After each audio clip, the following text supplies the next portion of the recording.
Bien, buenos días, buenas tardes, buenas noches. Bienvenidos a su canal Educal y Capacitación, un esfuerzo de SAPIMAC o SAPIMAC, Servicio de Atención Psicológica y Multidisciplinaria Asociación Civil, desde su área o departamento de capacitación, cursos, talleres de ingreso a universidad y Comipems 2020. En este video vamos a abordar la importancia de uno de los elementos más relevantes en el organismo humano o en los seres vivos, que es la estructura del ADN y el ARN. El ADN quiere decir ácido desoxirribonucleico, es un nombrecito un tanto difícil de pronunciar, y el ARN ácido ribonucleico. Estos dos ácidos reciben su nombre debido a su composición química y las reacciones que generan en el organismo. Comenzamos. En el planeta toda la vida adquiere una gran diversidad de formas que funcionan y se comportan de manera diferente. Una de las moléculas encargadas de determinar estas y otras características específicas y que además está presente en todos los seres vivos es el ADN, ácido desoxirribonucleico. Más adelante vamos a ver por qué recibe ese nombre. El siguiente esquema encontrará las principales particularidades estructurales y funciones de los ácidos nucleicos. El ADN, ácido desoxirribonucleico con X y doble R, y el ARN, ácido ribonucleico. Dice que el ADN, ácido desoxirribonucleico, constituye la información genética de los seres vivos y tiene una forma de doble hélice. Está constituido por carbohidratos, desoxirribosa, grupos fosfatos, bases nitrogenadas de adenina, guanina, tiamina y citosina. Y está formado por 4 nucleótidos. De ahí recibe su nombre de ácido desoxirribonucleico.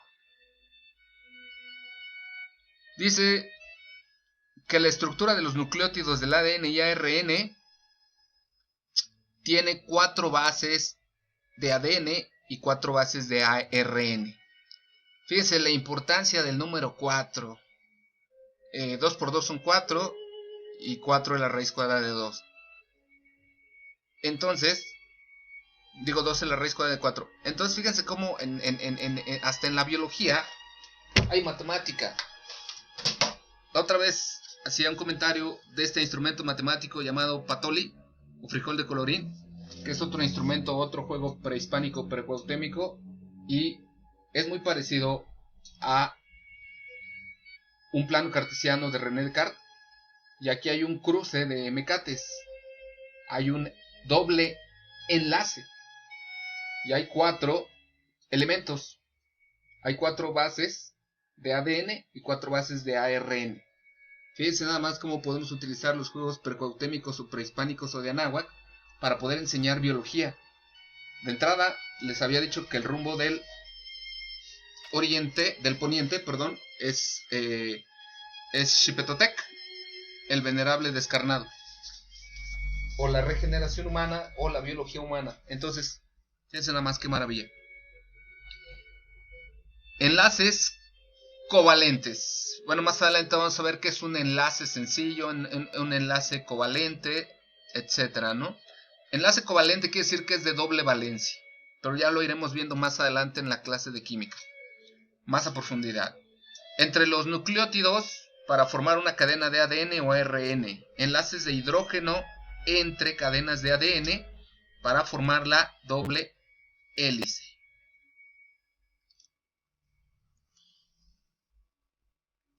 Bien, el DNA o ácido desoxirribonucleico está formado por nucleótidos, una base nitrogenada desoxirribosa, que prácticamente la desoxirribosa se genera de la glucosa o del azúcar, y grupos de fosfatos o fósforos.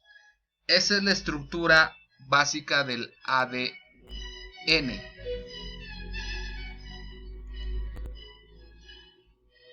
La ribosa se compone por un grupo de monosacáridos, que son formas de azúcar simple, y un monosacárido de 5 carbonos y un grupo funcional aldehído.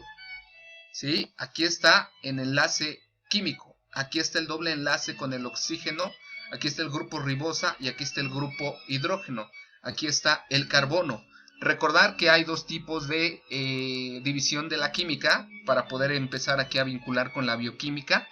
Tenemos la química orgánica y la química inorgánica. Y la química orgánica también es la química que se dice que estudia la química del carbono. Un carbono, siempre por ley, va a tener 4 enlaces de hidrógeno.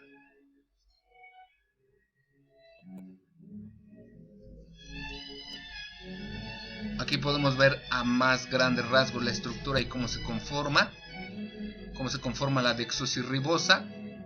Aquí podemos ver cómo se conforman las bases nitrogenadas. Y aquí podemos ver cómo se forma un nucleótido o un nucleósido. Es una base más una azúcar. ¿Sí?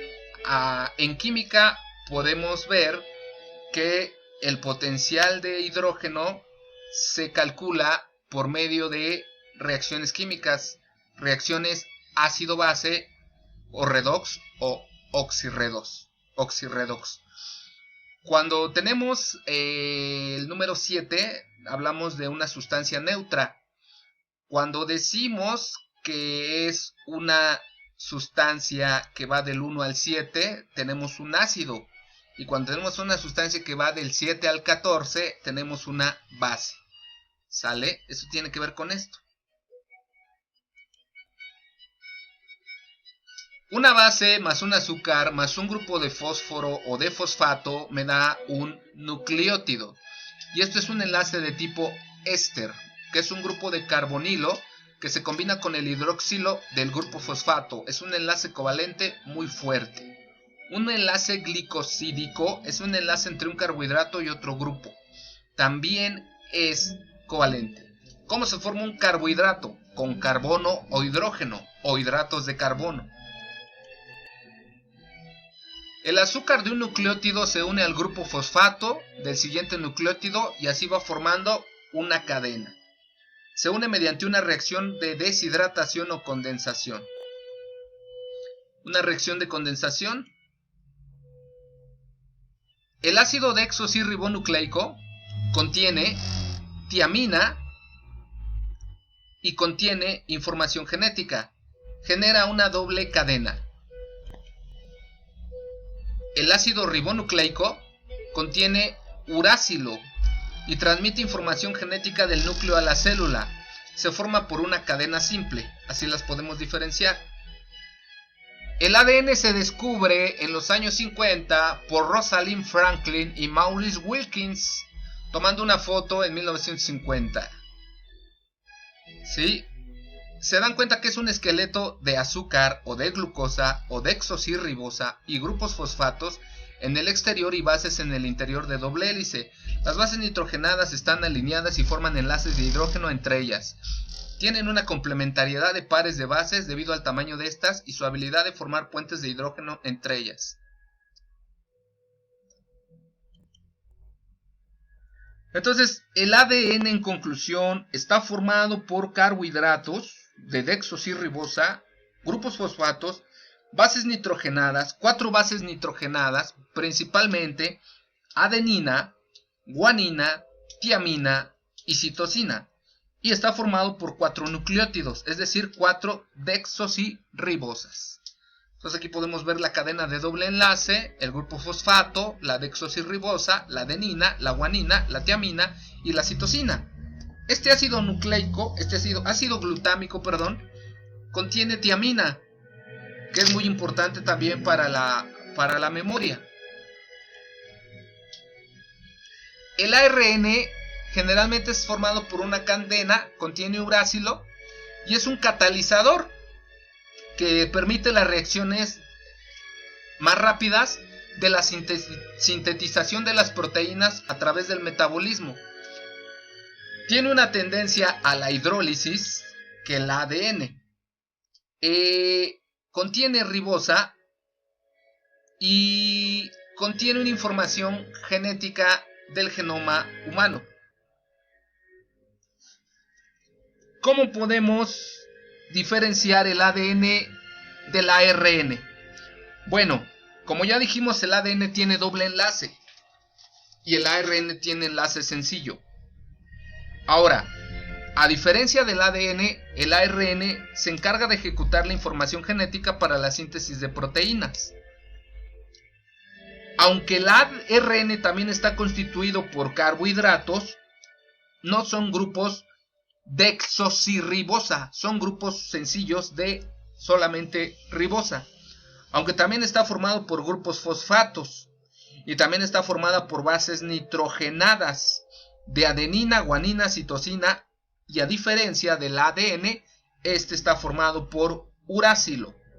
Ahora, algo muy importante para poder diferenciar al ARN. Existen 3 tipos de ARN. Pongan atención porque esto es pregunta básica de examen. Esta pregunta casi siempre viene. ¿Cuáles son los tipos de ARN o qué función tiene cada uno de los tipos de ARN? El ARN-M, el ARN-R y el ARN-T.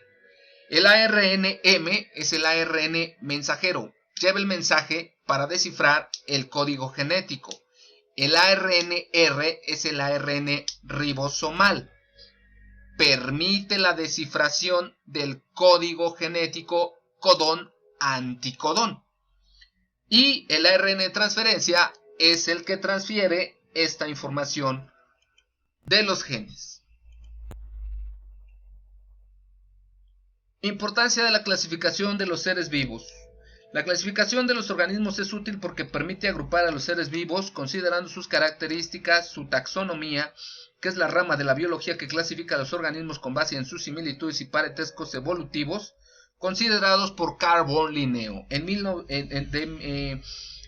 Botánico sueco, como el iniciador de la taxonomía, pues elaboró un complejo sistema para clasificar a las plantas con base en la morfología reproductiva de las especies y propuso un sistema jerárquico de clasificación de los organismos, el cual utilizó niveles taxonómicos.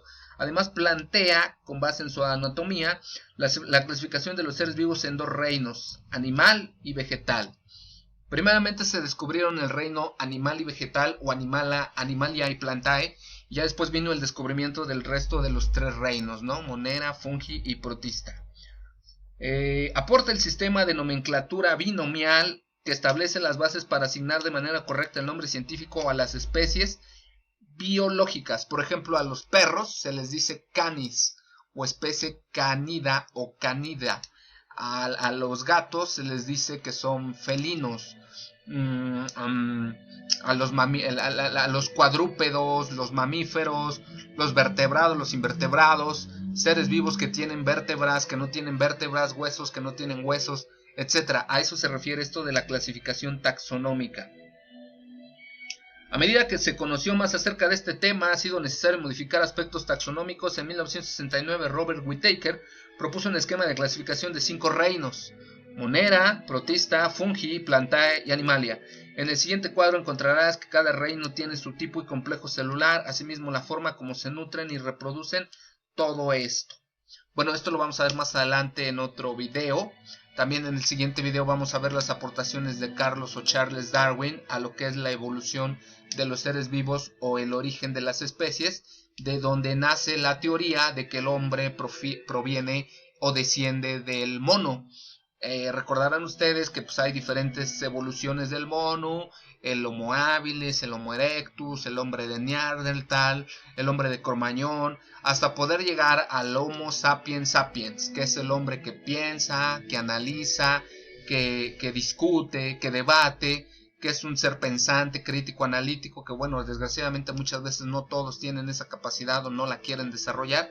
Y pues aquí ya cierro con una frase del gran René Descartes, filósofo también, que decía: cogito ergo sum, si pienso, luego entonces existo, lo cual quiere decir que para poder existir tengo que pensar y tengo que comprobar que soy un ser pensante, analítico, crítico, racional. Eso es lo que nos diferencia de los animales. Los animales no piensan, no razonan ni tienen sentimientos.